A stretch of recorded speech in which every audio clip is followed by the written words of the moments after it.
Today I'm testing Toyota Sienna 2017 for excessive wind noise in the cabinet.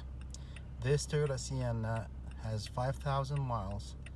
It's less than 1 month old. I got it from the Atkinson dealer, Bryan College Station, Toyota dealer.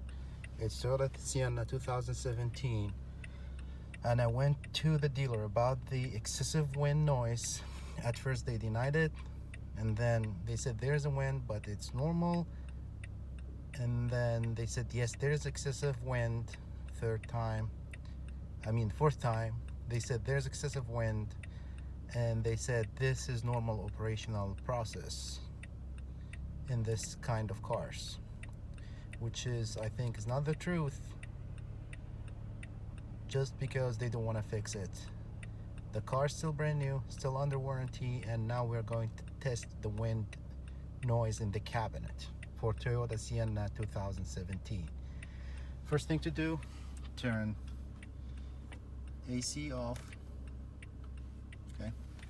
Windows rolled up to make sure there's no noise source. There's no wind outside. We'll test this along on the Highway 6. We'll do driving test in Highway 6, College Station, Texas. You will hear the noise as if the AC is on, and it's really excessive noise. So now, complete follow stop. It's completely quiet.